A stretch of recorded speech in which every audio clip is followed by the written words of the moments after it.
ನಮಸ್ಕಾರ ವೀಕ್ಷಕರೇ. ಬಂಗಾಳದಲ್ಲಿ ಸರ್ಕಾರ ಬದಲಾಗಿ ಒಂದೇ ತಿಂಗಳೊಳಗೆ ಕಂಪ್ಲೀಟ್ ಚಿತ್ರಣವೇ ಬದಲಾಗ್ತಾ ಇದೆ. ಹೊಸ ಸಿಎಂ ಸುವೇಂದು ಅಧಿಕಾರಿ ಬಾಂಗ್ಲಾ ಅಕ್ರಮ ವಲಸಿಗರಿಗೆ ಗೇಟ್ ಪಾಸ್ ಕೊಡ್ತಾ ಇದ್ದಾರೆ. ಅವರು ಘೋಷಣೆ ಮಾಡಿದ ಬೆನ್ನಲ್ಲೇ ಎಲ್ಲರೂ ಗಂಟು ಮುಟ್ಟೆ ಕಟ್ಕೊಂಡು ವಾಪಸ್ ಓಡ್ತಾ ಇರೋದನ್ನ ನೋಡ್ತಾ ಇದ್ದೀರಿ. ಆದ್ರೆ ಈ ರೀತಿ ಹೋಗ್ತಾ ಇರುವವರು ತಾವೆಲ್ಲ ಬಂದಿದ್ದು ಹೇಗೆ, ಎಷ್ಟು ವರ್ಷಗಳಿಂದ ಇದ್ರು, ಏನೇನೆಲ್ಲ ಬೆನಿಫಿಟ್ ಗಳನ್ನ ಪಡಿತಾ ಇದ್ರು, ಹೀಗೆ ಒಂದೊಂದೇ ಕತೆಗಳನ್ನ ಹೇಳ್ತಾ ಇದ್ರೆ ಇಡೀ ಭಾರತೀಯರೇ ಬೆಚ್ಚಿ ಬೀಳೋ ಹಾಗಿದೆ. ಕೇವಲ ಒಂದು ರಾಜ್ಯದ ಸಿಎಂ ತನ್ನ ದುರಾಸೆ ಹಾಗೂ ದುರಾಡಳಿತಕ್ಕೆ ಇಡೀ ಇಂಡಿಯಾವನ್ನೇ ಬಲಿ ಕೊಡೋದಕ್ಕೆ ಹೊರಟಿದ್ರ ಅನ್ನೋ ಆಕ್ರೋಶ ಜನರಲ್ಲಿ ಉಂಟಾಗ್ತಾ ಇದೆ. ಅಕ್ರಮ ವಲಸಿಗರ ಹೇಳಿಕೆಗಳು ಎಲ್ಲರನ್ನೂ ಎಚ್ಚರಿಸ್ತಾ ಇದೆ. ಇನ್ನೊಂದೆಡೆ ಟಿಎಂಸಿ ನೆಲಸಮ ಹಾಗೂ ಎಲ್ಲಾ ಲಕ್ಷಣಗಳು ಕೂಡ ಕಾಣಿಸ್ತಾ ಇದೆ.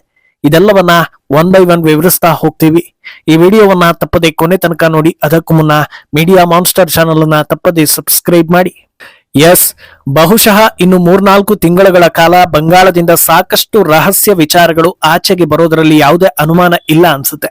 15 ವರ್ಷಗಳ ಕಾಲ ಬಂಗಾಳದಲ್ಲಿ ಬೇರೂರಿ ಬೇರೆ ಯಾರೂ ಕೂಡ ಟಚ್ ಮಾಡೋದಕ್ಕೆ ಆಗದ ರೀತಿಯಲ್ಲಿ ಪ್ರಭಾವ ಬೀರ್ತಾ ಇದ್ದ ಮಮತಾ ಸರ್ಕಾರ ಮಾಡಿಟ್ಟಿರೋ ಅಧ್ವಾನ, ಅನ್ಯಾಯ, ಅಕ್ರಮ, ಇದರ ಜೊತೆಗೆ ದೇಶದ್ರೋಹದ ವಿಚಾರಗಳನ್ನ ನೋಡ್ತಾ ಹೋದ್ರೆ ಭಯವಾಗುತ್ತೆ. ಬಂಗಾಳಕ್ಕೆ ಕಂಟಕವಾಗಿರೋ ವಿಚಾರಗಳ ಪೈಕಿ ಅಗ್ರಸ್ಥಾನದಲ್ಲಿ ಗುರುತಿಸಿಕೊಂಡಿದ್ದು ಅಕ್ರಮ ವಲಸಿಗರು. ಇದೇ ವಿಚಾರವನ್ನ ಮುಂದಿಟ್ಕೊಂಡು ಎಲೆಕ್ಷನ್ ಕಮಿಷನ್ ಎಸ್ಐಆರ್ ನಡೆಸಿತು. ಇದೇ ವಿಚಾರದ ಬಗ್ಗೆ ಚುನಾವಣೆಗೂ ಮುನ್ನ ಬಿಜೆಪಿ ಜನರಲ್ಲಿ ಭರವಸೆಯನ್ನ ಕೊಟ್ಟಿತು. ಹಾಗೆ ಎಸ್ಐಆರ್ ನಡೆಸಿದ್ರೆ ಅಕ್ರಮ ವಲಸಿಗರು ಕೈತಪ್ಪಿ ಹೋಗ್ತಾರೆ ಅನ್ನೋ ಭಯದಿಂದ ಮಮತಾ ಬ್ಯಾನರ್ಜಿ ನಾನಾ ರೀತಿಯ ಡ್ರಾಮಾ ಮಾಡಿ ನನ್ನಿಂದಲೇ ಅಕ್ರಮ ವಲಸಿಗರು ತುಂಬಿಕೊಂಡಿರೋದು ಅನ್ನೋದನ್ನ ಪರೋಕ್ಷವಾಗಿ ಒಪ್ಪಿಕೊಂಡಿದ್ರು. ಈಗ ಸರ್ಕಾರ ಬದಲಾಗಿ ಅಕ್ರಮ ವಲಸಿಗರು ಆಚೆ ಹೋಗೋ ಮುನ್ನ ಮಮತಾ ಸರ್ಕಾರದ ರಹಸ್ಯಗಳನ್ನ ಬಿಚ್ಚಿಡ್ತಾ ಹೋಗ್ತಾ ಇದ್ದಾರೆ. ಹಲವು ಮಾಧ್ಯಮಗಳು ಹಾಗೂ ಸಾಮಾಜಿಕ ಜಾಲತಾಣಗಳಲ್ಲಿ ವಿವಿಧ ಪ್ರತಿನಿಧಿಗಳು ನಡೆಸಿದ ಸಂದರ್ಶನದಲ್ಲಿ ಅಕ್ರಮ ವಲಸಿಗರು ಬಿಚ್ಚಿಟ್ಟ ರಹಸ್ಯಗಳು ರಿವೀಲ್ ಆಗ್ತಾ ಇದೆ. ಈ ಪೈಕಿ ಹೊರಬಿದ್ದಿರೋ ಆತಂಕಕಾರಿ ವಿಚಾರ ಅಂದ್ರೆ ಕೇವಲ 10 ನಿಮಿಷಗಳಲ್ಲಿ ಈ ದೇಶದ್ರೋಹದ ಕೆಲಸ ನಡೀತಾ ಇತ್ತು ಅನ್ನೋದು. ಬಾಂಗ್ಲಾ ಗಡಿಯಿಂದ ಭಾರತದ ಒಳಗೆ ಬರೋದಕ್ಕೆ ಬೇಕಾಗ್ತಾ ಇದ್ದಿದ್ದು ಕೇವಲ 10 ನಿಮಿಷಗಳು ಅಷ್ಟೇ. ಮಮತಾ ಸರ್ಕಾರ ಬೇಲಿ ಹಾಕೋದಕ್ಕೆ ಬಿಟ್ಟಿಲ್ಲದ ಕಾರಣ ಕಿಲೋಮೀಟರ್ ಗಟ್ಟಲೆ ಜಾಗ ಖಾಲಿ ಇತ್ತು. ಆದ್ರೆ ಅಲ್ಲಿ ಬಿಎಸ್ಎಫ್ ಯೋಧರು ಕಾವಲಿಗೆ ನಿಂತಿರ್ತಾ ಇದ್ರು. ಅವರು ಆಚೆ ಈಚೆ ಓಡಾಡ್ತಾ ಇದ್ದ ಸಂದರ್ಭದಲ್ಲಿ ಏಜೆಂಟ್ಗಳು ಸಮಯ ನೋಡಿಕೊಂಡು ನಮ್ಮನ್ನ ರಹಸ್ಯ ದಾರಿಗಳ ಮೂಲಕ ಒಳಗೆ ಬಿಡ್ತಾ ಇದ್ರು.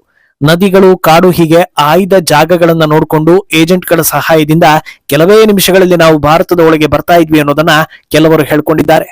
ಅಂದಹಾಗೆ ಈ ಏಜೆಂಟ್ಗಳು ಯಾರಪ್ಪ ಅಂದ್ರೆ ಅದು ಟಿಎಂಸಿ ಕಾರ್ಯಕರ್ತರಾಗಿರ್ತಾ ಇದ್ರು ಅನ್ನೋದನ್ನು ಕೂಡ ಅಕ್ರಮ ಬಾಂಗ್ಲಾ ನಿವಾಸಿಗಳೇ ಬಿಚ್ಚಿಟ್ಟಿದ್ದಾರೆ. ಇಷ್ಟೆಲ್ಲಾ ಸೇಫ್ ಆಗಿ ಇವರು ಒಳಗೆ ಕರೆಸ್ತಾ ಇದ್ದಾಗ ಫ್ರೀಯಾಗಂತೂ ಇದನ್ನ ಮಾಡ್ತಾ ಇರ್ಲಿಲ್ಲ. ಅವರು ಒಂದಷ್ಟು ಚಾರ್ಜ್ ಗಳನ್ನ ಪಡಿತಾ ಇದ್ರು. ಒಬ್ಬೊಬ್ಬರು ಒಂದೊಂದು ರೀತಿಯಲ್ಲಿ ಚಾರ್ಜ್ ಮಾಡ್ತಾ ಇದ್ರು ಅನ್ನೋದು ಬೆಳಕಿಗೆ ಬಂದಿದೆ. ಬಾಂಗ್ಲಾದೇಶದ ಕುಷ್ಟಿಯಾ ಜಿಲ್ಲೆ ಮೂಲದ ಅಕ್ರಮ ವಲಸಿಗನೊಬ್ಬ ತಾನು 7,000-8 ಸಾವಿರ ರೂಪಾಯಿ ಕೊಟ್ಟು ಒಳಗೆ ಬಂದಿದೆ ಅನ್ನೋದನ್ನ ಹೇಳ್ಕೊಂಡಿದ್ದಾನೆ. ಆತ ಹಾಗೂ ಆತನ ಸಹೋದರ ಸೇರಿದಂತೆ ಗುಂಪುಗಳ ಮೂಲಕ ಗಡಿಗೆ ಬಂದಿದ್ರು. ಮಧ್ಯವರ್ತಿಗಳು ಬಿಎಸ್ಎಫ್ ಯೋಧರು ಇಲ್ಲದ ಸಮಯದಲ್ಲಿ ನೋಡ್ಕೊಂಡು ನಮ್ಮನ್ನ ಒಳಗೆ ಬಿಟ್ಟಿದ್ರು. ನಂತರ ನಾನು ಕೇರಳಕ್ಕೆ ಬಂದು ಅಲ್ಲಿ ಕಾರ್ಪೆಂಟ್ರಿ ಕೆಲಸ ಮಾಡ್ಕೊಂಡಿದ್ದೆ. ಆದ್ರೆ ಎಸ್ಐಆರ್ ವೇಳೆ ಸಾಕಷ್ಟು ದಾಖಲೆಗಳನ್ನ ಕೇಳಿದಾಗ ಕೆಲವೊಂದು ನನ್ನ ಹತ್ರ ಇರ್ಲಿಲ್ಲ, ಹಾಗಾಗಿ ಸಿಕ್ಕಿ ಬೀಳೋ ಹಾಗಾಯ್ತು ಅನ್ನೋದನ್ನ ಹೇಳಿದ್ದಾನೆ. ಇನ್ನು ಬೆಂಗಳೂರಿಗೆ ಬಂದು ಸೆಟಲ್ ಆಗಿದ್ದ ಅಕ್ರಮ ಬಾಂಗ್ಲಾ ವಲಸಿಗ ಹೇಳೋ ಪ್ರಕಾರ ಏಜೆಂಟ್ಗಳಿಗೆ ಆತ ಸುಮಾರು 20 ಸಾವಿರ ರೂಪಾಯಿ ಕೊಟ್ಟಿದ್ದಂತೆ. ಮಮತಾ ಆಡಳಿತದಲ್ಲಿ ಇಂಡಸ್ಟ್ರಿ ಬಂದಾಗಿತ್ತು, ಫ್ಯಾಕ್ಟರಿಗಳು ಬಂದಾಗ್ತಾ ಇದ್ವು. ಕೇಳಿದ್ರೆ ಅದ್ಯಾವುದೋ ಊರಿಗಿಲ್ಲದ ಕಮ್ಯುನಿಸ್ಟ್ ಸಿದ್ಧಾಂತ, ಒಕ್ಕೂಟ ಮಾಡ್ಕೊಂಡು ಗಲಾಟೆ ಮಾಡಿ ಯಾರನ್ನೂ ಕೆಲಸ ಕೊಡದಂತೆ ಮಾಡಿದ್ರು. ಉದ್ಯೋಗ ಸೃಷ್ಟಿ ಆಗದೇ ಇದ್ರೆ ಆರ್ಥಿಕತೆ ಅಭಿವೃದ್ಧಿ ಹೇಗೆ ಸಾಧ್ಯ ಅಂತ ಕನಿಷ್ಠ ಜ್ಞಾನ ಇಲ್ಲದ ಸಿದ್ಧಾಂತಗಳ ಮೂಲಕ ರಾಜ್ಯವನ್ನ ಬರ್ಬಾದ್ ಮಾಡಿದ್ದ ಮಮತಾ ಆಡಳಿತದಲ್ಲಿ ಈ ರೀತಿ ಕಳ್ಳ ಕೆಲಸ ಮಾಡುವವರಿಗೆ ಮಾತ್ರ ಸದಾ ಉದ್ಯೋಗ ಇರ್ತಾ ಇತ್ತು. ಒಂದು ಕಡೆ ಅಕ್ರಮ ವಲಸಿಗರಿಂದಲೂ ದುಡ್ಡು, ಇಷ್ಟು ಓಟ್ಗಳನ್ನ ಕರ್ಕೊಂಡು ಬಂದಿದ್ದೀನಿ ಅಂತ ತೋರಿಸಿದ್ರೆ ಸರ್ಕಾರದಿಂದಲೂ ಹಣ ಪಡೆಯುವ ವ್ಯವಸ್ಥೆ ಇತ್ತೇನೋ. ಜೊತೆಗೆ ಇಂಥ ಕೆಲಸಗಳನ್ನ ಮಾಡೋದಕ್ಕೆ ಯಾವುದೇ ಸಮಸ್ಯೆ ಆಗದಂತೆ ಸಪೋರ್ಟ್. ಬರೀ 10 ನಿಮಿಷದಲ್ಲಿ ಸಾವಿರಾರು ರೂಪಾಯಿ ಪಡೆದು ಇವರೆಲ್ಲ ದೇಶದ್ರೋಹ ಮಾಡ್ತಾ ಇದ್ರು ಅನ್ನೋದನ್ನ ನೋಡ್ತಾ ಹೋದ್ರೆ ಇದು ಪ್ರತಿಯೊಬ್ಬ ಭಾರತೀಯನು ತಲೆ ತಗ್ಗಿಸೋ ವಿಚಾರ ಅಲ್ಲದೆ ಇನ್ನೇನು ಅನ್ಸುತ್ತೆ. ಅಂದಹಾಗೆ ಈ ಕಿರಾತಕ ಕಾರ್ಯಕರ್ತರ ಕೆಲಸಗಳು ಇಷ್ಟಕ್ಕೆ ಮುಗಿತಾ ಇರ್ಲಿಲ್ಲ. ಒಳಗೆ ಕರ್ಕೊಂಡು ಬಂದ್ಮೇಲೆ ಬಂಗಾಳದಲ್ಲಿ ನೆಲೆಸೋದಕ್ಕೆ ವ್ಯವಸ್ಥೆಗಳನ್ನ ಮಾಡಿಕೊಡೋ ಕೆಲಸಗಳು ಕೂಡ ಇವರಿಂದ ಆಗ್ತಾ ಇತ್ತು, ಅಥವಾ ಆ ನೆಟ್ವರ್ಕ್ಗೆ ಇವರ ಲಿಂಕ್ ಕೂಡ ಇರ್ತಾ ಇತ್ತು. ಬೆಂಗಳೂರಲ್ಲಿ ನೆಲೆಸಿದ್ದ ಇನ್ನೊಬ್ಬ ಅಕ್ರಮ ವಲಸಿಗ ಹೇಳೋ ಪ್ರಕಾರ ಒಳಗೆ ಬಂದ್ಮೇಲೆ ಕಾರ್ಡ್ ಮಾಡಿಸ್ಕೊಡೋದಕ್ಕೆ ಅಂತ ಏಜೆಂಟ್ಗಳಿಗೆ 2,000-3 ಸಾವಿರ ರೂಪಾಯಿ ಹಣವನ್ನು ನೀಡಿದ್ರಂತೆ. ನಂತರದಲ್ಲಿ ಆಧಾರ್, ವೋಟರ್ ಐಡಿ ಬಂದಿತ್ತಂತೆ. ಬಂಗಾಳದಲ್ಲಿ ಇದ್ದವರಿಗೆ ವಿವಿಧ ಸರ್ಕಾರದ ವಿವಿಧ ಯೋಜನೆಗಳ ಮೂಲಕ ಹಣ ಕೂಡ ಬರ್ತಾ ಇತ್ತಂತೆ. ವಿಪರ್ಯಾಸ ನೋಡಿ, ಇಲ್ಲೇ ಹುಟ್ಟಿ ಬೆಳೆದ ಒಬ್ಬ ಸಾಮಾನ್ಯ ನಾಗರಿಕ ಯಾವ್ದಾದ್ರು ಕಾರ್ಡ್ ಮಾಡಿಸೋದಕ್ಕೆ ಹೋದ್ರೆ ಇವತ್ ಯಾಕೆ ಬಂದ್ರಿ, ನಮ್ಮ ಆಫೀಸರ್ ರಜೆ, ಅವ್ರು ಬರೋದು ಲೇಟ್ ಆಗುತ್ತೆ, ಇವತ್ ಬರ್ತಾರೋ ಇಲ್ವೋ ಗೊತ್ತಿಲ್ಲ, ಇಂತ ನಾನಾ ರೀತಿಯ ಉತ್ತರಗಳು ರೆಡಿ ಇರುತ್ತವೆ. ಅದೃಷ್ಟ ಚೆನ್ನಾಗಿದ್ದು ಕಾರ್ಡ್ ಮಾಡಿಸಿಕೊಡೋ ಅಧಿಕಾರಿ ಬಂದಿದ್ರು ಅಂತಲೇ ಅಂದ್ಕೊಳ್ಳಿ, 5 ನಿಮಿಷ ಇರಿ, ಸ್ವಲ್ಪ ಕಾಯ್ಬೇಕಾಗುತ್ತೆ.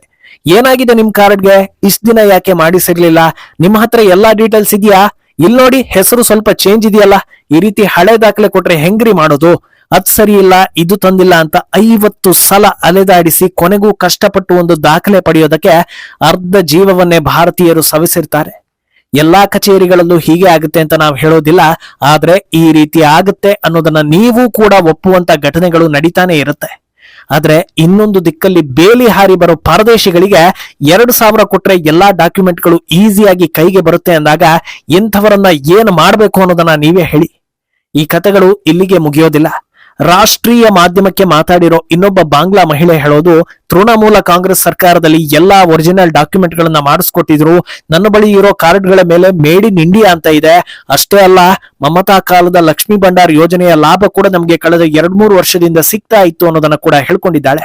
ಇತ್ತೀಚೆಗಷ್ಟೇ ಸುವೇಂದು ಅಧಿಕಾರಿ ಮಮತಾ ಸರ್ಕಾರ ಇದ್ದಾಗ ಮಾಡಿಟ್ಟಿದ್ದ ಯೋಜನೆಗಳಲ್ಲಿ ಸುಮಾರು 30 ಲಕ್ಷ ಅನರ್ಹರಿಗೆ ಬೆನಿಫಿಟ್ ಸಿಗ್ತಾ ಇದೆ ಅನ್ನೋ ಆರೋಪವನ್ನ ಮಾಡಿದ್ರು. ಈಗ ಅಕ್ರಮ ವಲಸಿಗರು ಖುದ್ದು ಅವರೇ ಬಿಚ್ಚಿಡ್ತಾ ಇರೋ ಮಾಹಿತಿಗಳನ್ನ ನೋಡ್ತಾ ಇದ್ರೆ ದೊಡ್ಡ ಮಟ್ಟದಲ್ಲೇ ಭಾರತೀಯರಿಗೆ ಸೇರಬೇಕಾದ ಸೌಲಭ್ಯಗಳು ಯಾರ್ಯಾರದ್ದೋ ಪಾಲಾಗಿದೆ ಅನ್ನೋದು ಕನ್ಫರ್ಮ್ ಆಗ್ತಾ ಇದೆ.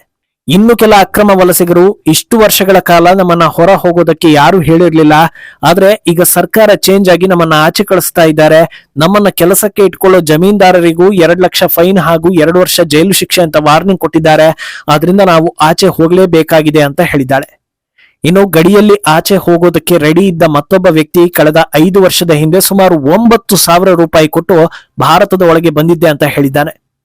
ಮತ್ತೊಬ್ಬ, ನಾನು ಸಣ್ಣವನಿದ್ದಾಗ ಅಪ್ಪ ಅಮ್ಮ ಕರ್ಕೊಂಡು ಬಂದ್ರು, ಅಪ್ಪ ಕಾರ್ಪೆಂಟ್ರಿ ಕೆಲಸ ಮಾಡ್ತಾ ಇದ್ರು, ನಾನು ಕೂಡ ಅದನ್ನ ಮುಂದುವರ್ಸ್ಕೊಂಡು ಹೋಗ್ತಾ ಇದ್ದೀನಿ, ಇಷ್ಟೆಲ್ಲಾ ಸಮಸ್ಯೆ ಮುಂದೊಂದಿನ ಬರುತ್ತೆ ಅಂತ ನಂಗೆ ಗೊತ್ತೇ ಇರ್ಲಿಲ್ಲ ಅಂತ ಹೇಳಿದ್ದಾನೆ. ಇದು ಅಕ್ರಮ ವಲಸಿಗರ ಪರಿಸ್ಥಿತಿ. ಆದ್ರೆ ಇವರ ಮಾತುಗಳಿಗೆ ಕರುಣೆ ತೊರೆದೆ ಖಡಕ್ ಆಗಿ ಆಚೆ ಹೋಗುವಂತೆ ಸರ್ಕಾರ ವಾರ್ನಿಂಗ್ ಕೊಟ್ಟಿದೆ. ಸದ್ಯ ಪ್ರತಿದಿನ 60 ರಿಂದ 70 ಅಕ್ರಮ ವಲಸಿಗರು ಹೊರ ಹೋಗ್ತಾ ಇದ್ದು, ಗಡಿಯಲ್ಲಿ ತೆರೆಯಲಾಗಿರೋ ಹೋಲ್ಡಿಂಗ್ ಸೆಂಟರ್ಗಳಲ್ಲಿ ಸುಮಾರು 200 ಜನರು ಸೇರ್ಕೊಂಡಿದ್ದಾರೆ. ಕಾರ್ಡ್ ತೋರಿಸಿ ಉಳಿದುಕೊಳ್ಳೋ ಪ್ರಯತ್ನ ಮಾಡ್ತಾ ಇದ್ರು ಆಚೆ ಹಾಕಲಾಗ್ತಾ ಇದೆ. ಇನ್ನೊಂದೆಡೆ ಇಷ್ಟೆಲ್ಲಾ ದೇಶದ್ರೋಹ ಮಾಡೋದಕ್ಕೆ ಮಮತಾ ಕಟ್ಟಿದ್ದ ಟಿಎಂಸಿ ಕ್ಷಣ ಕ್ಷಣಕ್ಕೂ ಕುಸಿತಾ ಇದೆ. ಕೌನ್ಸಿಲರ್ಗಳಿಂದ ಹಿಡಿದು ಎಂಪಿಗಳ ತನಕ ರಾಜೀನಾಮೆ ನೀಡ್ತಾ ಇದ್ದಾರೆ. ಇನ್ನೂ ಸಾಕಷ್ಟು ರೆಸಿಗ್ನೇಷನ್ಗಳು ಆಗೋ ಸಾಧ್ಯತೆ ಇದೆ. ಸರ್ಕಾರ ಬದಲಾಗಿ 1 ತಿಂಗಳಲ್ಲೇ ಹೀಗಾದ್ರೆ ಸದ್ಯದಲ್ಲೇ ಹಳೆ ಕೇಸ್ಗಳು ರಿಓಪನ್ ಆಗಿ ಹಗರಣ ಮಾಡಿದ ಸಾಕಷ್ಟು ಜನರು ಅರೆಸ್ಟ್ ಆಗೋ ಸಾಧ್ಯತೆ ಕೂಡ ಇದೆ. ಆದ್ರಿಂದ ಮುಂದೇನಾಗುತ್ತೆ ಅನ್ನೋದನ್ನ ಕಾದು ನೋಡ್ಬೇಕು. ಈ ಬಗ್ಗೆ ನಿಮ್ಮ ಅಭಿಪ್ರಾಯವನ್ನ ತಪ್ಪದೆ ಕಮೆಂಟ್ ಮೂಲಕ ತಿಳಿಸಿ.